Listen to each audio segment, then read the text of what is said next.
Bonsoir, bienvenue, merci d'être avec nous ce soir dans cette magnifique salle où effectivement on va parler à la fois du travail au bureau et du travail avec un bureau. C'est un peu la thématique qu'on va évoquer ce soir, que vous connaissez évidemment par cœur puisque ça fait partie de votre quotidien. Mais l'immobilier de bureau, ça représente en général 10% du coût de l'entreprise. C'est à peu près le même poste de coût que l'informatique. Ça engage les entreprises sur une moyenne de 9 ans, bien entendu. Et donc c'est un enjeu crucial, un enjeu qui évolue énormément. Et on va le voir ensemble ce soir avec les différents interlocuteurs qui seront autour de moi. Parce que souvent, on a l'impression qu'il y a la bonne idée, celle qui est défendue, et puis qui est un peu à la mode, et qui se fait chasser par une autre idée d'aménagement du lieu de travail au bout d'une décennie. Donc où est-ce qu'on en est aujourd'hui? Quelles sont effectivement les vraies questions qu'on doit se poser par rapport à cette problématique, de façon à ce que on parle de travail et on parle de bien-être au travail. François Risp, vous êtes dans la partie logistique, entrepôt bien entendu, puisque Prologis c'est une gestion quand même de plus de 3 millions de mètres carrés d'entrepôts, de plateformes logistiques dans toute la France. Maurice Gauchot disait tout à l'heure, on évolue quand même un peu sur la problématique du coût. Ça reste évidemment important, mais il y a le bien-être au travail qui prend le dessus.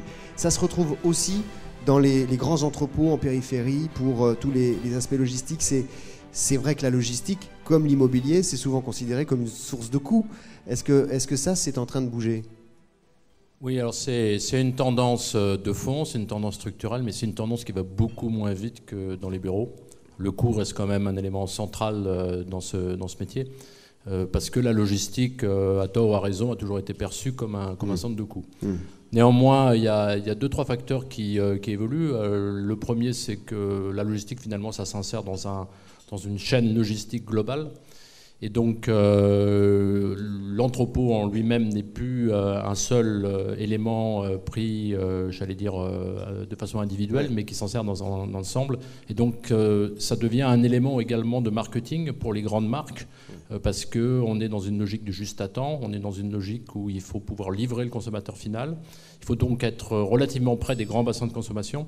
Et donc, de fait, le centre de coût que c'était devient un élément du marketing produit. Avec des notions d'économie d'échelle, de développement durable, des questions qui sont centrales comme ça maintenant aujourd'hui pour les entreprises. Absolument. Donc il y a effectivement des notions de développement durable. Bon, ça c'est effectivement aussi une tarte à la crème, mais c'est une tarte à la crème qui prend de l'ampleur.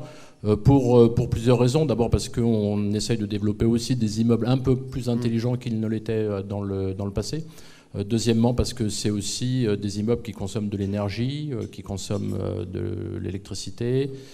Et donc, je pense que... Et là, on est toujours sur la problématique de coût. Et on est aussi sur une problématique sociétale, parce que même les employés qui travaillent dans ces entrepôts sont eux-mêmes sensibles à l'image que véhicule leur société. Et à partir de ce moment-là, si on a des entrepôts qui sont certifiés, et tous les entrepôts neufs aujourd'hui qui se développent, sont quasiment tous certifiés. Il y a plusieurs labels. Bon, bien sûr le label HQE, mais disons que dans les entrepôts, c'est plutôt des labels anglo-saxons qui prévalent.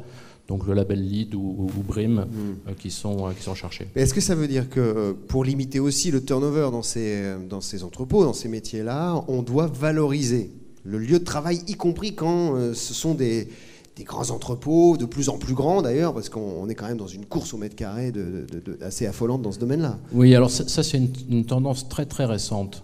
Jusqu'à présent, l'entrepôt ou les bureaux dans les entrepôts, c'est vraiment le parent pauvre du parent pauvre des bureaux. Aujourd'hui, parce que ça se limitait, pour faire simple, quelques bureaux administratifs, des locaux sociaux, et puis c'était vraiment très basique. Et une machine à café. Et une machine à café, dans le meilleur des cas. Oui. Aujourd'hui, c'est quelque chose qui évolue parce que y a plusieurs phénomènes. Bon, j'ai parlé tout à l'heure de l'image des sociétés. Je pense qu'il y a également un phénomène qui est lié à la qualification de la main-d'œuvre, et donc à la rareté de cette main-d'œuvre qualifiée. Et donc, il faut pouvoir fidéliser les employés. Il faut aussi pouvoir faire en sorte que les employés, il ne faut pas avoir peur du mot, soient plus productifs. Donc, pour être productif, il faut être bienveillant sur, j'allais dire, le concept du bureau d'entrepôt. Donc, on voit aujourd'hui très clairement, de la part de la grande distribution en particulier, une attention toute particulière attachée, j'allais dire, au design et au concept des bureaux, avec peut-être des surfaces de bureaux qui sont un peu plus importantes qu'auparavant.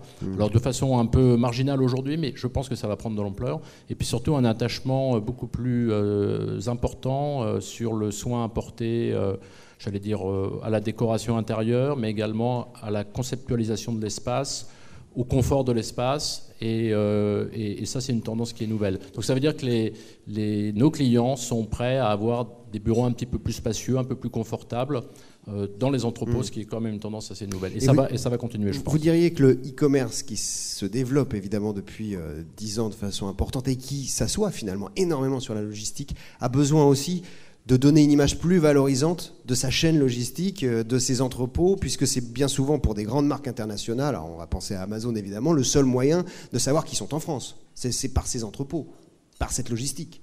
Oui, tout à fait. C'est l'exemple du client que vous citez est emblématique, mais je pense que c'est vrai pour tous les e-commerçants. Il faut savoir que les e-commerçants, il y en a beaucoup qui ne sont pas très connus du grand public.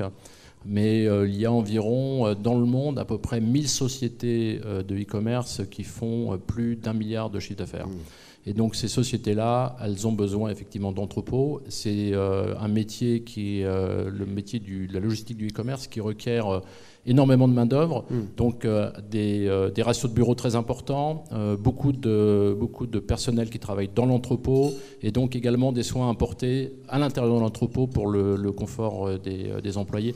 Encore une fois, dans une logique de fidélisation du personnel. François Rispe, on l'a dit, je reprends ce que vous disiez, il y a la nécessité sans doute de rapprocher les entrepôts du client final, donc de le rapprocher sans doute des grandes métropoles, avec du coup un principe de rareté foncière qu'on a évoqué aussi.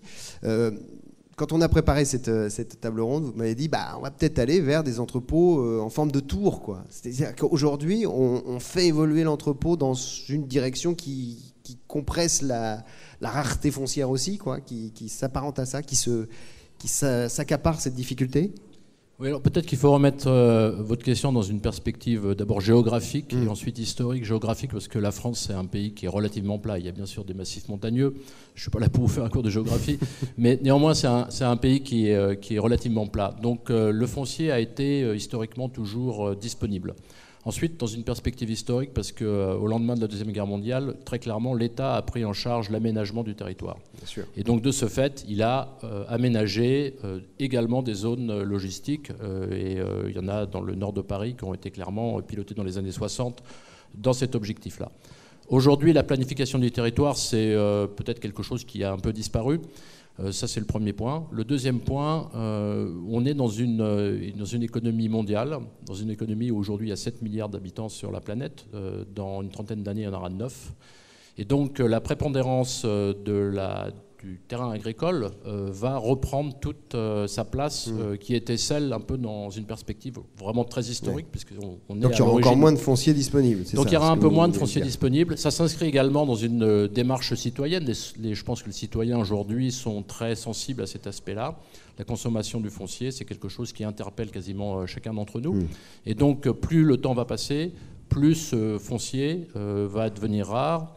Et quand on est sur la problématique du e-commerce, où on est dans une logique on dit dans notre jargon des entrepôts XXL, ces entrepôts qui font 50 000 jusqu'à 100 000, voire 150 000 mètres carrés.